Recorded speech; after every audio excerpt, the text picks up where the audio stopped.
Good morning, my friends. Welcome back to my channel. It's Belinda here from Visualized NZ, and I'm going to talk about numbers. That's why I've got the stamp set out in front of me. Numbers may seem like a weird topic for a junk journaling video, but stick with me.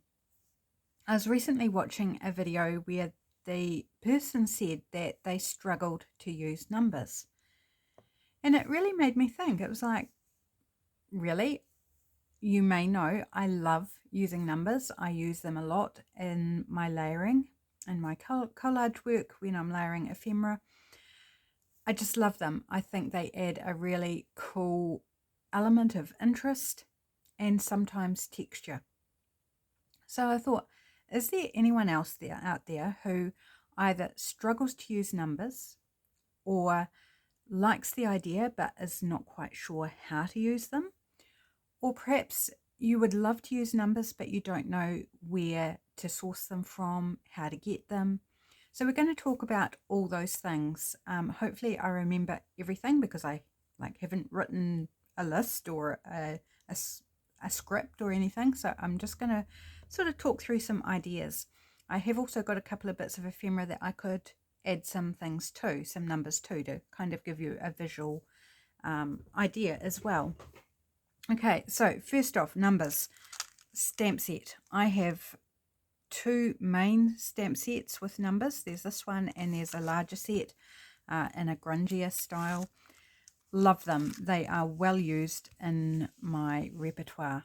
And you can see that these ones, they're stained with the ink. I just love using stamp numbers, and I do create my own stamped number labels. I do have them available on my Etsy, so I make these stamped number labels. So different shapes, sizes, different fonts on the numbers. So there's some circular ones, there's some little signposty ones like this one here, if I can flip it over.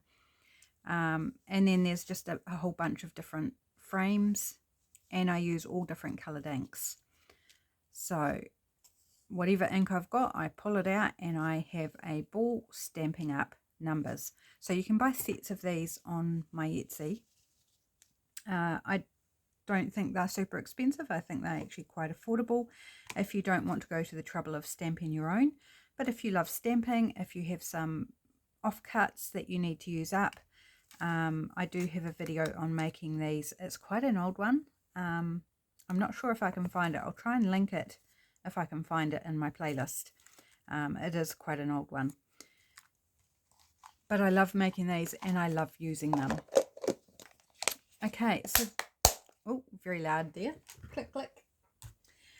That's probably my most often used way of including numbers. But there are so many more ways of adding numbers. Now, you can make it a focal point. The number could be like those labels. It's like, it's there, it's a number. Doesn't mean anything. It's just interest. But you can have it more subtle as well. It can just be background texture. And for background texture, we have multiple ways. So we have, I'm just looking through my things here. Hopefully you can see this. This is a conversion table out of a little, what is it? Wee dictionary or something similar, just a little pocket one, and it has conversion tables in the background. It's lists of numbers. That's all it is, lists of numbers, and it's super fun as like just a collaging texture in the background. So I'm just going to tear a bit off. Tear off the white at the top and the bottom and the side. And this is a bit of ephemera that I made quite some time ago, but have never decorated. And so I thought, well, we could pop something on there. So we're just going to glue that on as a bit of background texture. Doesn't mean 2 cents worth. Doesn't mean anything. It's just texture. Oops, got a hair on my sleeve. One of my hairs. So just had to deal with that because I couldn't ignore it.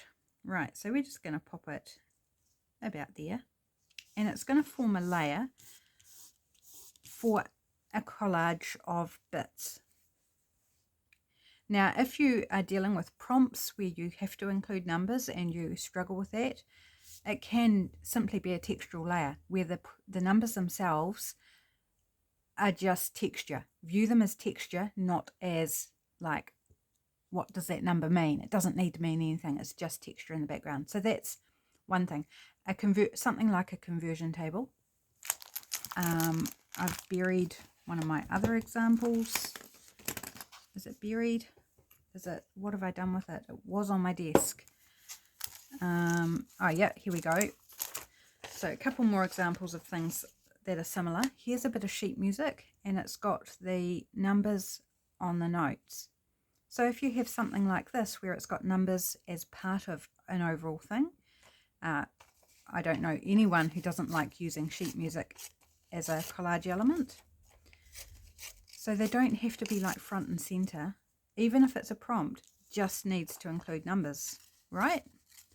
So you can just have your numbers and then you can layer that up. So I'm going to actually layer that up, and we're going to have more numbers.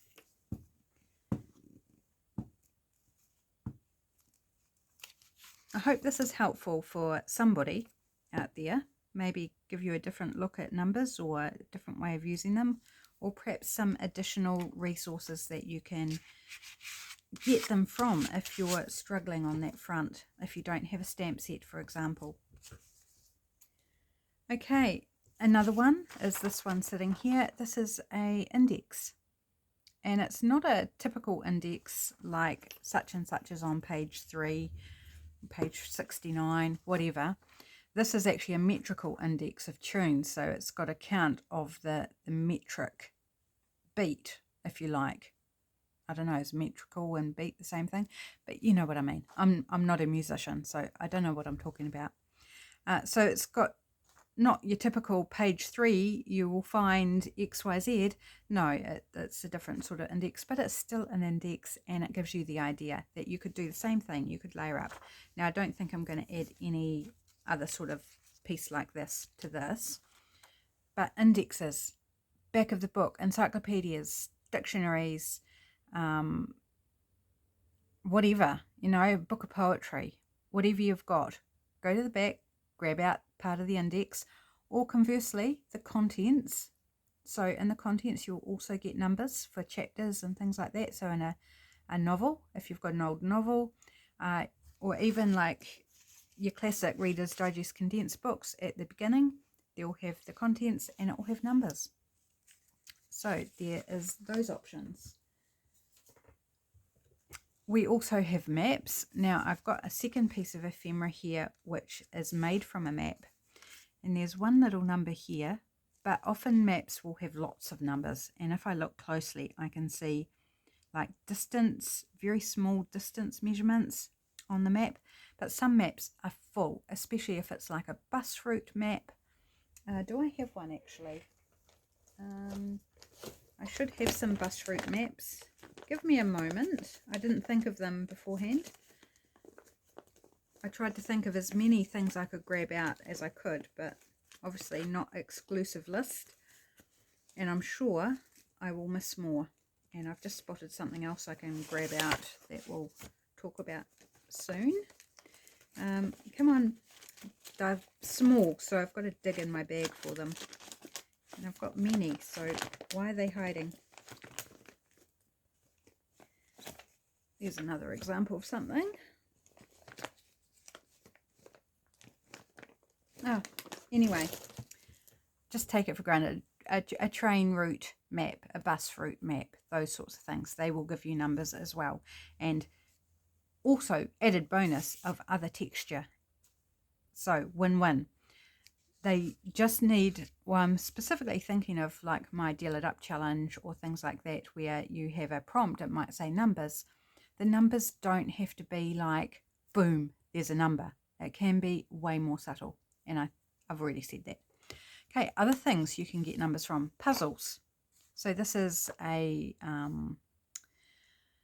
it's kind of like a crossword. There's also a crossword on the other side, so you could put a piece of a crossword and of course it's got all the numbers, or you could use the list of the clues, and they're all numbered, so you could use the clue list or the actual puzzle. Again, lovely texture. You could use clocks or watches. This is a piece of 6x6 scrapbook paper that has Roman numerals on it. They are numbers. So numbers don't have to be like 1, 2, 3. It could be represented in Roman numerals. So think outside the square. Could you represent it with a count of objects like 4 of something? Which leads me into my next point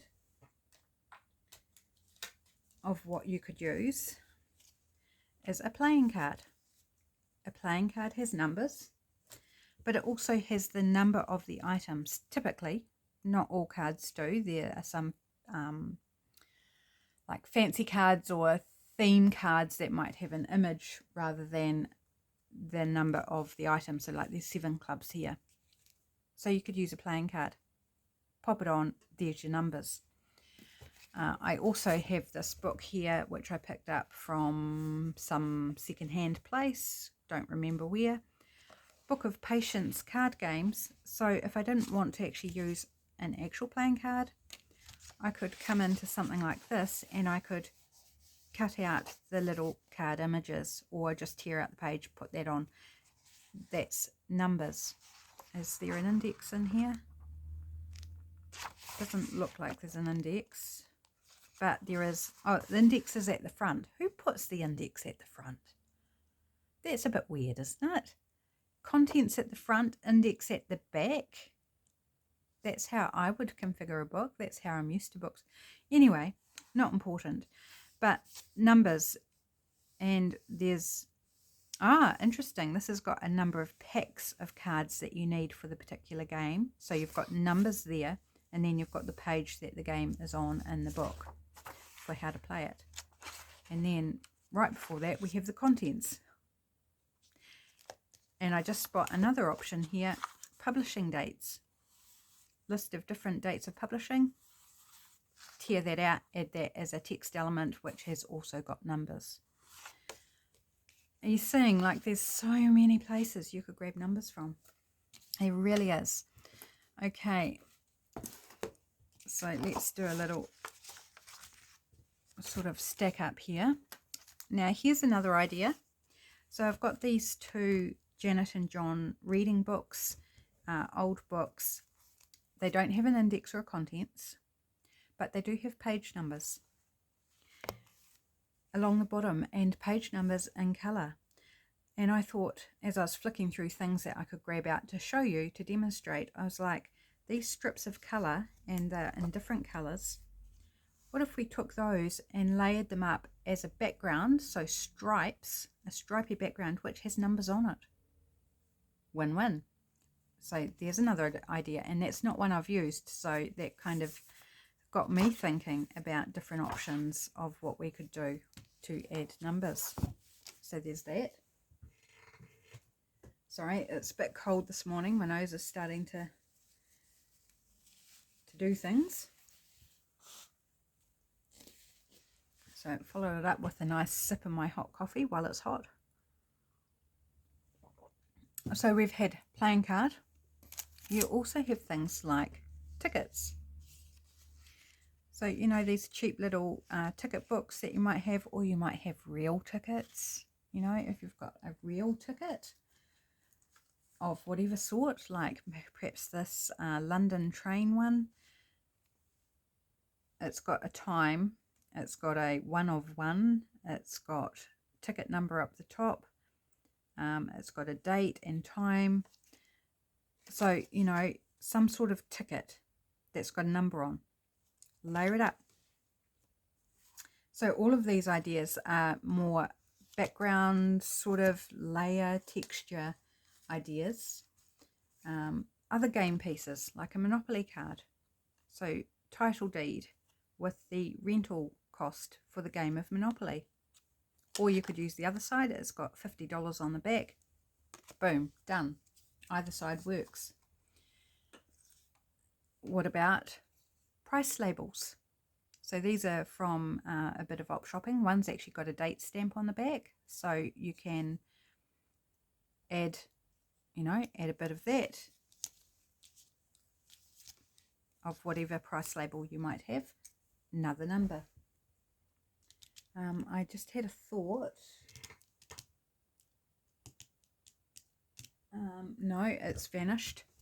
I thought I had something else I could quickly grab, but the thought has gone vamoose. Postage there. Try that again. Postage stamps. Now, I haven't grabbed any art, but if you've got postage stamps that have a number on them, because I don't know about you in your country, but here in New Zealand, our everyday stamps that we buy in a book, a 10 per book, don't have a number on them. And that's because if they put the price up, you don't have to pay extra for that stamp when you use it. You only pay extra when you buy a new book of stamps. So they don't have a denomination on them. But if you have a stamp, postage stamp, that does have a value on it. So 60 cents, $3, whatever, it's a number. You can put a postage stamp with a pretty picture. Bonus. What else could we do? Bingo card. Now, I don't actually have to hand a bingo card, but I do have the stamp of a bingo card. It's got numbers on.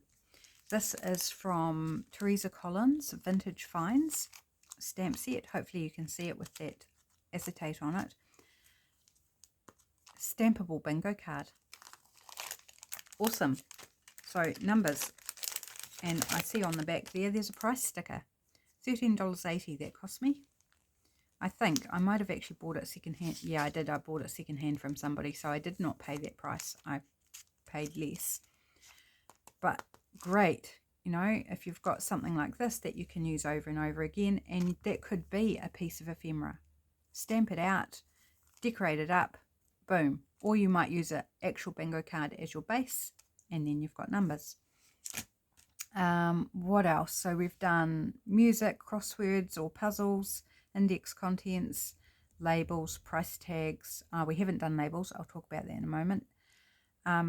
Number series. Oh, no, we'll talk about that in a moment. Postage stamps. I did write a list of things that came to mind of just where you could source numbers from.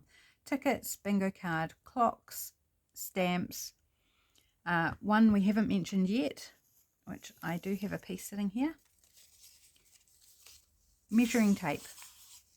Now, whether it's actual measuring tape, this is a paper one, like you get in hotels and motels in the sewing kit.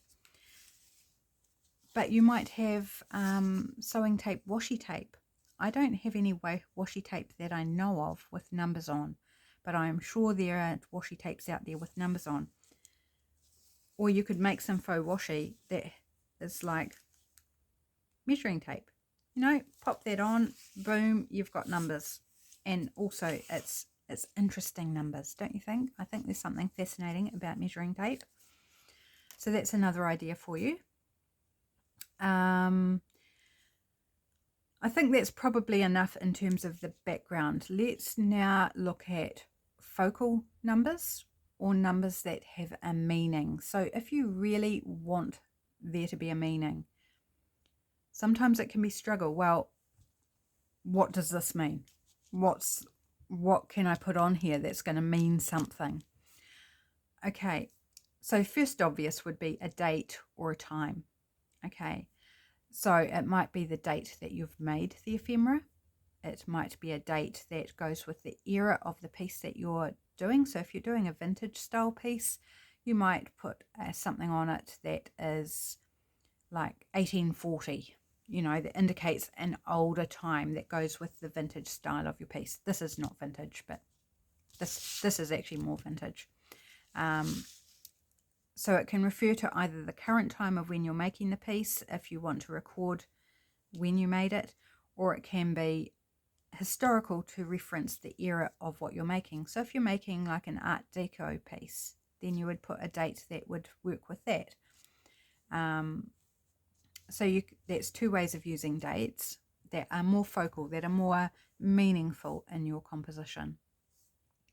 Similarly with time, you could have time could be relevant anyway. I've just thought of one more way actually. Sorry, just when I find it.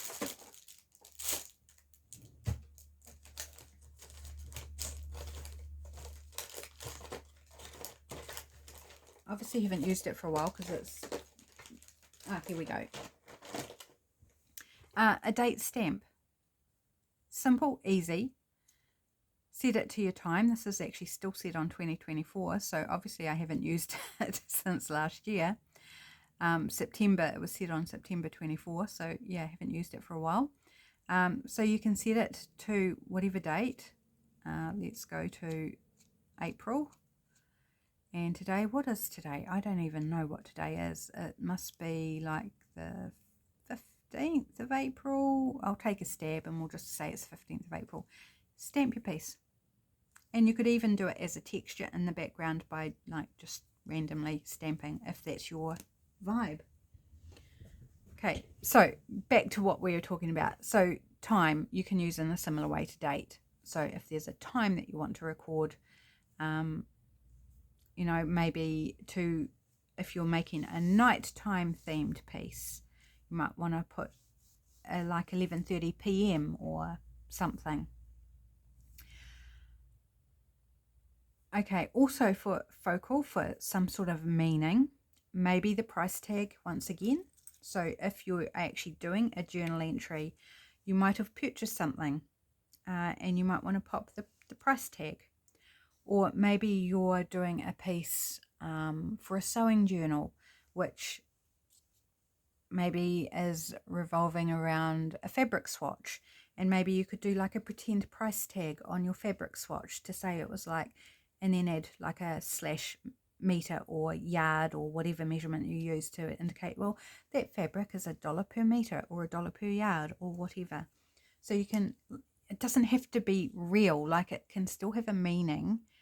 Doesn't need to have a personal meaning, although it can have a personal meaning. So it's up to you, depending on what you're making the piece for, whether it's to go in a journal for someone else or to go in your own journal, to decide whether it's meaningful for you personally or just meaningful in terms of the composition and the feel or vibe that you're going for. Okay, another meaningful way you can add is a number series. So if you're working on a series of things, whether it's a whole journal, say you're doing 3 spring journals, spring themed journals, you might put a 1 of 3 or a 3 of 3 or something of that sort. If you're doing like an artist trading card and you're doing 10 of the same so that you can send them out to your friends, then absolutely series 1 of 10, 2 of 10, 3 of 10, etc. So that's another thing you can include. Clocks again can be focal if you a good way to record that time factor, but it also can just represent the passing of time, or that you spent some time doing something, or to indicate that there was, you know, some period of time where you were occupied, if it's personal journaling, or again on a more vintage piece or a period specific piece, it can totally go with that vibe, you know, in a more vintage look. Just stamping it in a brown ink is going to immediately give you that vintage look.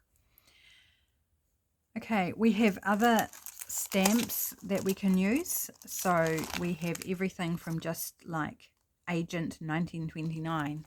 You know, if you're doing a faux ID, for example, figure 1, figure 2, figure 3 here, you can totally use that in many situations, even in a personal journal. So if you had, say, photos of you and 2 siblings, then just a playful little, put a figure 1 under the first photo and a figure 2 under the second photo. It's including numbers. And it's just a little playful. We've got, again, got tickets that you could use. Postage marks. They are great to use, and often they're round, so they're a nice little element that you can include. I also have ticket stamps, so they've got numbers on them. So like if you don't have real tickets, or if the real tickets aren't, you know, the look that you want, then find in your stash stamps that have numbers on them in some fashion. Here's another one which is similar to a clock, which is a compass. So there's two there and they've got numbers on, and a lot more subtle but very vintage vibe, as well as being textural. So I've often used this stamped as a texture in the background, so you know, multiple iterations of that stamp to build up texture. What else can I think of? It's going to be a shorter video today, by the way, because we're rounding up and I haven't got very far on decorating this. Maybe we should finish decorating this one before we finish. Sorry, I'm saying a lot, aren't I? That's all really that comes to me right now. No, I do have one more thought. Just grab out another something. Oops.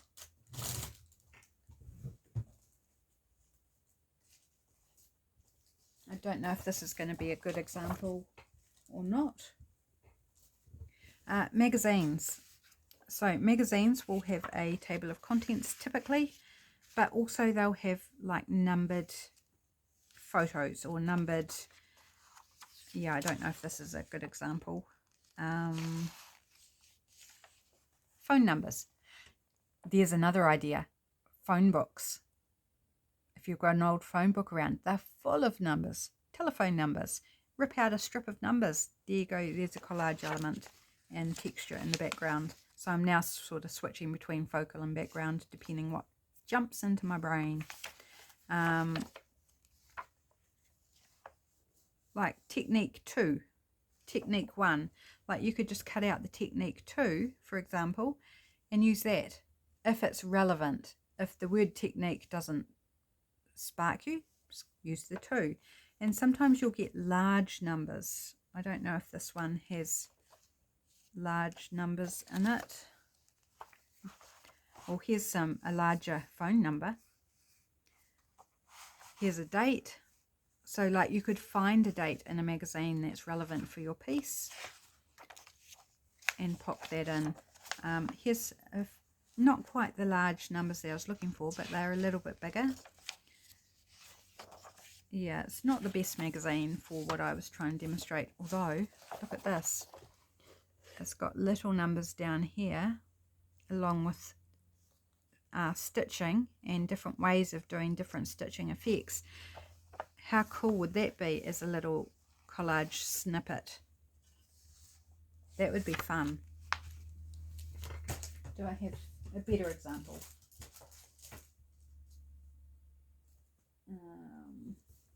Let's try one more. This is probably not going to be any more helpful. So contents again.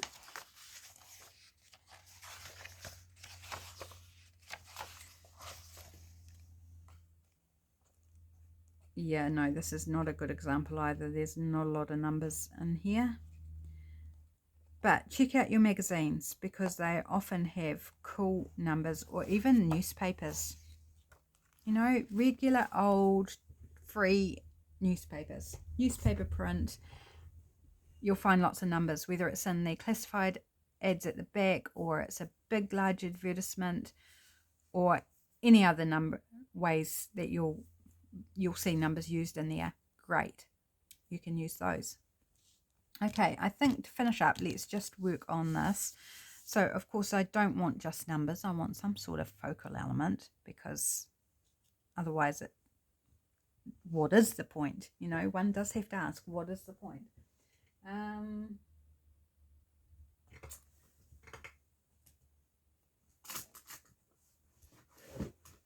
So I think I want a bird on this.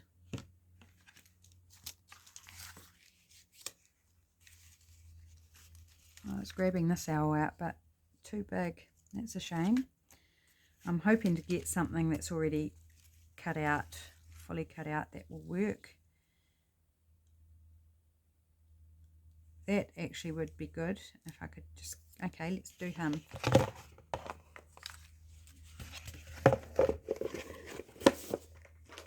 Oh, I forgot. Labels. This is one of the other ways. Labels. Printable labels. Also actual labels that you might have, but printable labels. Also till receipts. That just came to mind because I looked over and saw something on my desk that looks like a till receipt. Barcodes. Where barcode where it has the number at the bottom. Use those. This is Grungy Labels from Days Gone By, Volume 3 from the Junk Journal Studio. And there's lots of beautiful label options. So you could pop something if you're going vintage. Doesn't matter what's on it. If you need numbers, then use one with numbers. But other than that, it doesn't matter what's on it. It's just interesting. Or if you want it to mean something more, then find something that fits. This is a measurement with 2 feet 6 inches. Maybe that's relevant. I don't know. Maybe that's how high or how tall your child is, or baby. I don't know, 2 feet, probably a baby. Not that they measure babies like that. Numbers here in this frame, just fun texture. Or here's a date, 1904. So if you're doing a vintage piece, perfect. Lots of different ways. So I'm going to grab out a label that has numbers on, and there's lots and lots of choices. List of whatever that is, I don't even know, but it's cool. There's lots with dates on. Here's fountain pen nibs with measurements on them and the number of the pen. I don't know whether it's size or type or what. Don't know. It's really cool. I'm thinking of you, Lydia, with getting into fountain pens a bit more lately. You know, that would have relevance for you.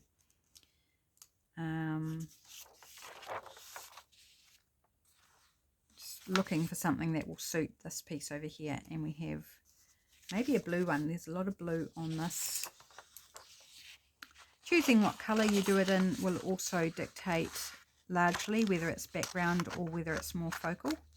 So even if it's the size of a focal element, the colour can be used to bring it, just sink it into the background a little bit more. So glad I remembered the labels because I had them to the side so they didn't clutter my desk and almost forgot them. That would have been a crying shame because that's another of my favourite ways to incorporate numbers. You know, if I have a composition where I would like numbers but also want a label but don't want 2 separate elements, then just find a label with a number on it. Boom, done.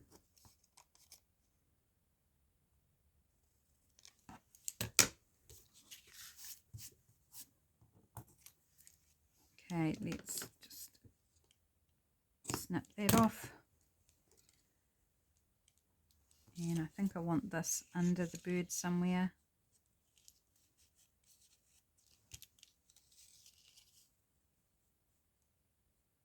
And you can make up a story to make the number have meaning for you.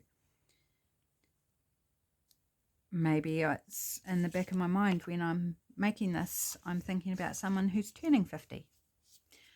Or the number's 50, so I'm just using it as an example. Or maybe it's the 50th piece of ephemera I've made in whatever time period. Maybe I'm looking forward to something 50 days from now. So it can be meaningful to you as you're creating it. It doesn't have to be meaningful to the item that you're actually making. It can just be like an inside story, you know, inside a knowledge, inside joke, if you like. And you're likely, if that's a piece that you keep, you're likely to remember what it was about later on. If you have that in your mind when you're creating it, there's a good chance you'll actually remember that. Oh, that's right. I was thinking about my mother's 50th birthday when I was making that, or I was making it on my friend's 50th birthday, or I was making it, you know. So And if you don't, well, it doesn't matter because it's still cool, you know? It's just cool, my friends. Have I convinced you? Have I perhaps given you some ideas on either where to find numbers or how to use them?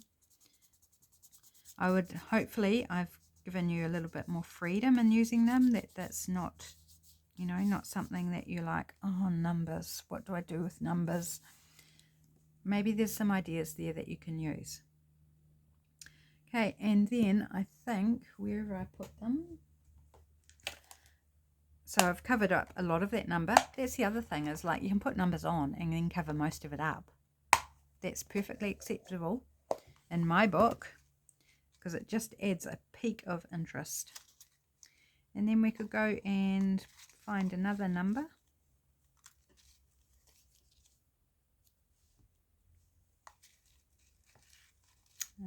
Well, that one's got purple on. We do have kind of purpley blue there. That's $9. No, I don't like it as much as the plain 6. Film strip 11. I think it's big. I think I want something smaller because I've already got the large number there. 95. It's the wrong blue, I think. Sometimes it takes a while for me to find the exact right one that I want to use. It's the right shape, the right color, the right style, size, you know, all the, come here, all the decisions. Or maybe I need it, actually you might like it down there. No, I like it up there. Let's use that one. So how many numbers have I used? I've used 1, 2, 3, 4 different numbers to build up my composition. And none of them have any specific meaning. They are just interest, texture, background, layering. That's what they are. And this might be, and I quite often tell myself a story. Okay, like this bird is specimen number 5713. And to me, that makes sense in my brain. Okay, it doesn't need to make sense to anybody else, but in my brain it's okay, this is specimen, you know, somebody's been out in the field and they've been doing a bird count and checking on the population statistics, and it's like, this is specimen, and they've read the tag and specimen 5713, and they recorded it on the 50th day of summer. You know, make up a story, and then that can help you be comfortable with those numbers, whether it's actually real or not. Just make up a wee story. Okay, guys, that is it for numbers. Let me know what you thought. Was it helpful? Was it not? Do you need more? Like, do you need more ideas for numbers? Let me know in the comments below. Okay, friends, take care. Have a great day, and Easter is coming up. I hope you have a beautiful Easter. Bye for now.